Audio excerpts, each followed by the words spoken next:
saudara, salam Katolik sejati untuk kita semua. Semoga Bapak Ibu, Saudara-saudari selalu dalam keadaan sehat dan senantiasa bersukacita. Amin. Amin. Bapak Ibu, Saudara-saudari yang terkasih, pada kesempatan ini saya mengajak kita untuk merenungkan sabda Tuhan dari Injil Matius bab 12 ayat 1 sampai dengan 8. Apabila kita melihat kitab suci kita, maka kita akan melihat bahwa perikop yang saya sebutkan tadi berjudul murid-murid memetik gandum pada hari Sabat. Yesus semakin populer, pengikutnya semakin banyak, dan dia semakin dikagumi oleh orang baik dalam perkataan maupun dalam perbuatan serta pengetahuannya akan hukum Taurat. Di antara orang-orang yang mengikuti Yesus, tidak semua adalah berpihak kepada dia. Ada orang yang selalu mengintip-ngintip kapan orang ini salah, kapan orang ini silap, kapan orang ini lalai dalam berbicara, kapan orang ini melawan hukum atau tradisi yang ada. Itulah orang-orang Farisi yang disebutkan dalam kitab suci. Yesus pergi kemana-mana, selalu saja tampaknya ada orang Farisi yang melihat-lihat kapan orang ini salah, kapan orang ini lalai, kapan orang ini ada kata-katanya yang melenceng sehingga mereka bisa menuduhkan sesuatu yang sifatnya bersalah, atau mereka bisa menuduh dia untuk melawan tradisi ataupun melawan hukum Taurat. Pada suatu waktu hari Sabat, para murid dan Yesus berjalan di sekitar kebun gandum. Dan pada saat itu para murid Yesus memetik buah gandum itu. Lalu mereka memakannya karena lapar. Melihat itu, orang-orang Farisi langsung menegur Yesus. Lihatlah, para muridmu telah melawan hukum Taurat. Mereka memetik gandum pada hari Sabat. Yang memang dalam hukum Taurat pada hari Sabat dilarang untuk bekerja. Karena itulah hari ketujuh, hari di mana Allah beristirahat mencipta alam semesta dan segala isinya. Itu dikritik oleh orang Farisi. Lalu dengan cepat Yesus menjawab komentar mereka itu dengan memberikan contoh dari kisah Daud yang masuk ke bait Allah memakan makanan yang dikhususkan untuk para imam, yang tidak boleh dimakan oleh orang lain kecuali para imam. Tetapi Raja Daud masuk ke bait Allah karena Raja Daud dan anggotanya kelaparan, maka mereka memakan makanan para imam itu, dan itu tidak apa-apa. Bagi para imam saat itu tidak masalah karena memang mereka sedang dalam keadaan sangat lapar. Dan diberikan satu contoh lagi, para imam di bait Allah pada hari Sabat sesungguhnya mereka bekerja di bait Allah itu. Dengan demikian melanggar hukum Taurat, tetapi mereka tidak dipersalahkan dan tidak berdosa oleh karena itu, karena memang mereka bekerja untuk mewartakan hukum Taurat, mengajarkan hukum Taurat kepada umat, kepada orang Yahudi, dan itu tidak dipersalahkan. Maka dengan singkat Yesus mengatakan bahwa di sini pada saat ini ada yang melebihi bait Allah. Maksudnya adalah dirinya sendiri yang ada hadir pada waktu itu di tengah-tengah mereka. Dan Yesus menegaskan sabda Allah yang ada di dalam hukum Taurat bahwa Allah mengatakan yang ku kehendaki ialah belas kasihan, bukan persembahan. Kalau orang Farisi memahami penggalan kata itu, maka mereka juga tidak akan mempersalahkan para murid Yesus yang pada waktu itu memetik gandum pada hari Sabat. Dan kemudian Yesus menegaskan bahwa anak manusia adalah Tuhan atas hari Sabat. Anak manusia yang dimaksudkan ialah dirinya sendiri adalah Tuhan atas hari Sabat yang menetapkan hari Sabat itu sebagai hari beristirahat dari pekerjaan. Bukan berarti tidak berbuat apa-apa, tetapi hari untuk menguduskan diri kepada Allah. Hari yang dikhususkan, dipisahkan dari hari-hari yang lain untuk menyembah, memuji, dan juga sekaligus memberikan waktu secara khusus untuk membangun relasi dengan Allah, dengan Yahweh, dengan Allah pencipta. Itulah fungsi hari Sabat, bukan untuk dipelintir dan untuk mengkritisi yang lain. Maka karena Allah ada di situ, karena Allah ada di tengah-tengah mereka pada waktu itu, yang kepadanya sebenarnya orang melakukan atau mentaati hari Sabat, maka apa yang dikatakannya, apa yang diungkapkannya, berasal dari Allah sendiri. Dan tidak perlu berhari Sabat, tidak perlu, karena memang Yesus hadir secara real di tengah-tengah mereka. Yang perlu adalah menyadari bahwa Allah hadir di tengah-tengah mereka. Maka mari kita bersukacita, mari kita berpesta, mari kita berbahagia dan bersukacita, bukan mengkritisi dan lain sebagainya, lalu melihat-lihat kapan dia salah, kapan orang ini silap, lalu kemudian menuduhnya, menghujat Allah. Tetapi intinya bahwa memang orang Farisi tidak percaya bahwa Yesus adalah putra Allah, bahwa Yesus adalah Allah yang telah menjadi manusia. Bapak Ibu, saudara-saudari yang terkasih, marilah kritisi sekarang apa yang menurut orang Farisi dituduhkan kepada para murid Yesus. Orang Farisi menuduh para murid Yesus telah melanggar hukum. Hukum apa? Hukum Taurat yang telah digariskan oleh Musa sejak dahulu, bahwa hari Sabat itu adalah hari beristirahat, hari yang dikhususkan bagi Allah, hari yang dikuduskan bagi Allah, bagi Yahweh, hari yang dipisahkan untuk menguduskan diri kita, menyucikan diri kita, dan membangun relasi yang lebih intim dengan Yahweh. Maka tidak boleh bekerja. Di sini orang Farisi menyamakan para murid Yesus yang memetik gandum dan memakannya dengan bekerja. Itu menurut orang Farisi. Artinya karena memang tidak ada mereka lihat celah, maka pada saat itu begitu dilihat para murid memetik gandum lalu memakannya, mereka langsung menuduh itu sebagai bekerja. Memang memakan kata kerja, memetik juga kata kerja. Tetapi okelah kita katakan bahwa para murid telah melanggar hukum pada waktu itu. Tetapi apakah mereka bersalah? Jelas dikatakan tadi bahwa para murid sedang kelaparan. Maka setelah kita melihat bahwa mereka telah melanggar hukum, marilah kita lihat apakah mereka memang terbukti bersalah dengan apa yang telah mereka lakukan itu. Kalau karena lapar, itu barangkali tidak bisa kita persalahkan, karena untuk memperjuangkan kehidupannya.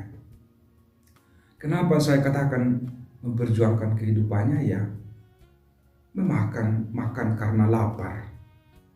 Nah, harusnya orang yang tidak terbukti bersalah tidak boleh dihukum, walaupun dia terbukti melanggar hukum.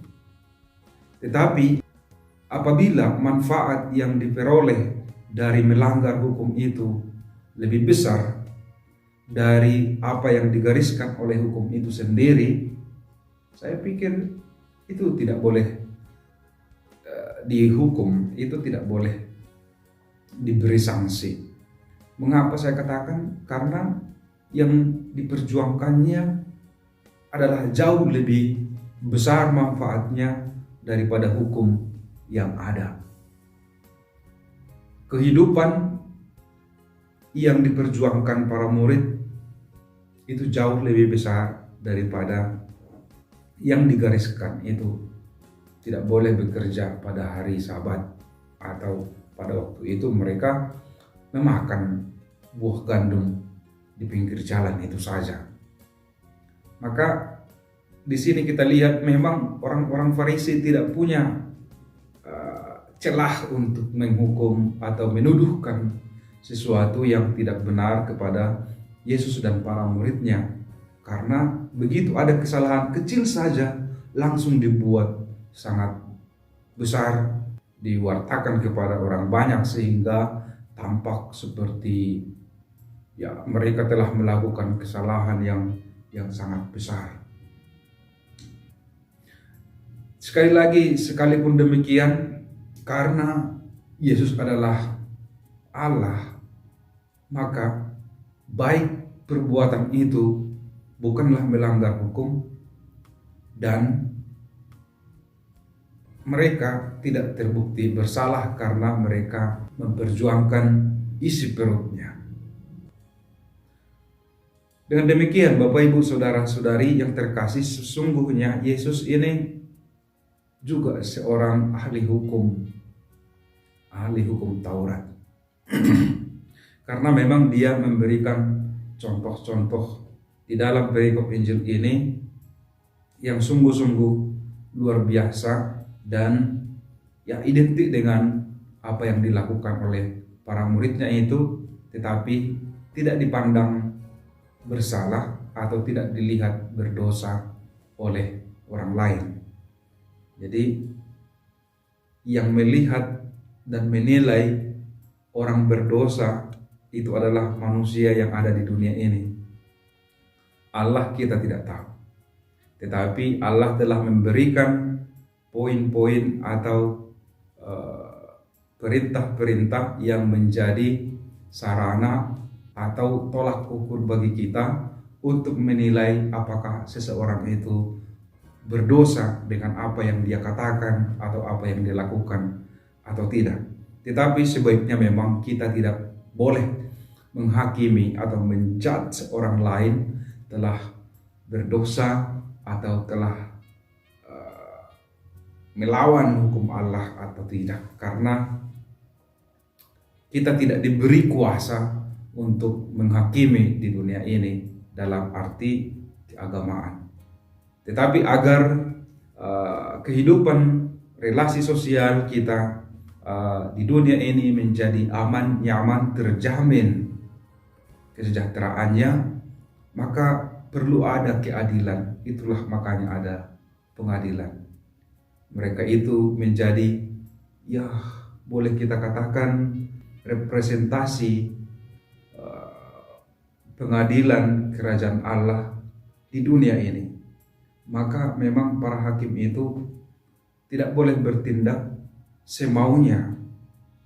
Para hakim tidak boleh bertindak tidak adil lah, kita katakan. Tidak boleh.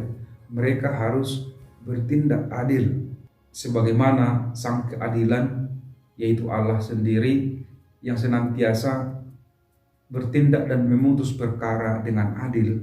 Demikian juga mereka, para hakim itu harus bertindak dengan adil sesuai dengan fungsi mereka mengadili di dunia ini.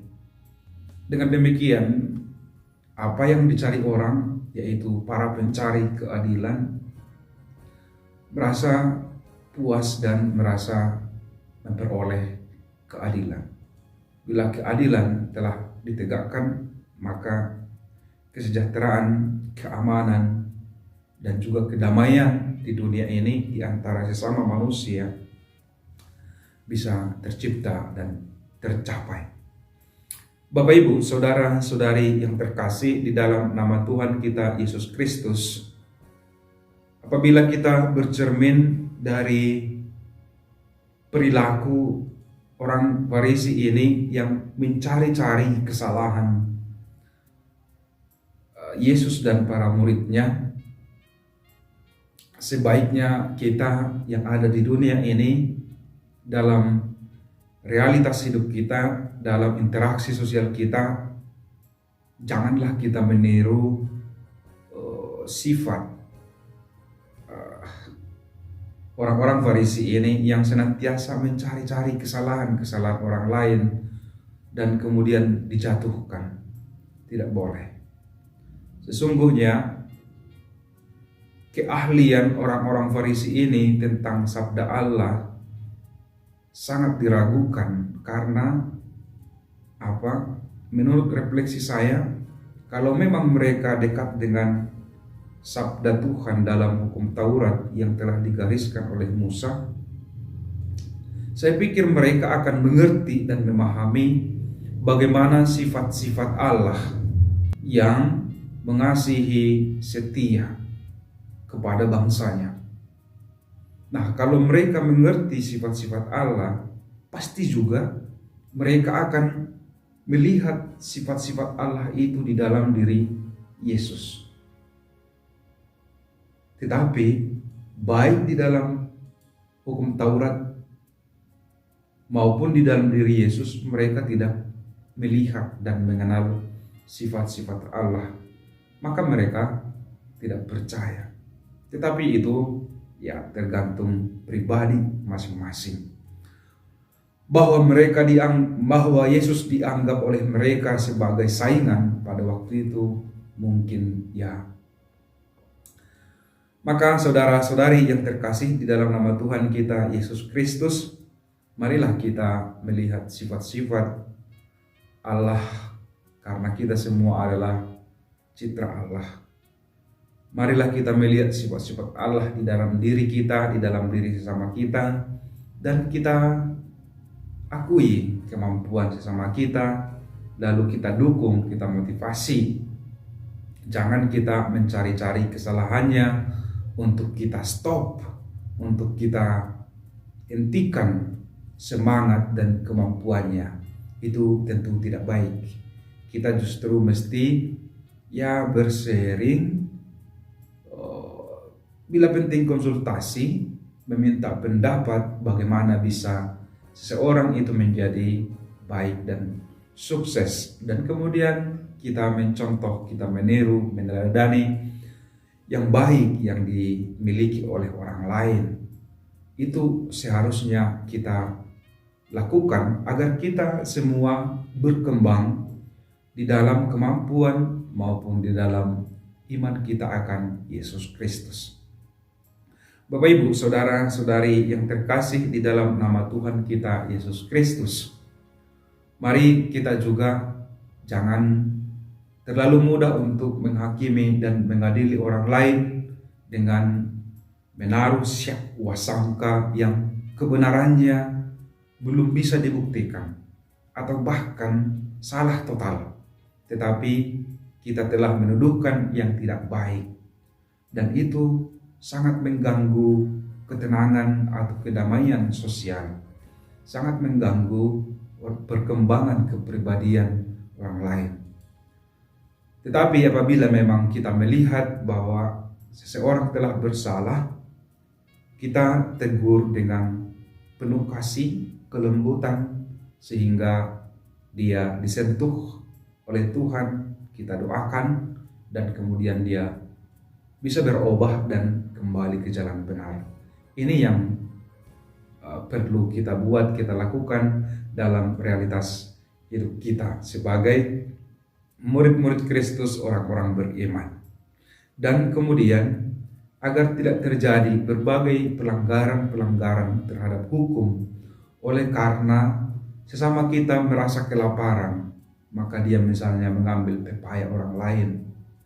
Dari sini kita diajak untuk mudah untuk bersolider terhadap sesama kita, mudah untuk mengasihani sesama kita, mudah untuk menolong sesama kita yang berkekurangan, sehingga mereka tidak dengan secara spontan mengambil atau merasa memiliki apa saja yang mereka lihat di sekitar mereka, yang sesungguhnya bukan milik mereka. Tetapi karena mereka lapar, mereka mau bertahan hidup, maka mereka melakukan sesuatu yang bagi kita sebut mencuri, tapi bagi dia, saya mau mempertahankan nyawa atau hidup saya. Agar itu bisa diminimalisir, kita semua sebagai murid-murid Kristus dipanggil untuk memperhatikan orang-orang yang miskin, orang-orang yang lemah, orang-orang yang terlantar, orang-orang yang tertindas. Dengan demikian, mereka juga memperoleh rahmat dan berkat. Tuhan pasti akan selalu menolong, membantu kita, berpihak kepada kita. Kasih-Nya akan condong kepada kita seperti matahari yang selalu bersinar menyinari semua orang. Semoga Bapak Ibu, saudara-saudari selalu bertumbuh dalam iman dan pengharapan sekarang dan selama-lamanya. Amin.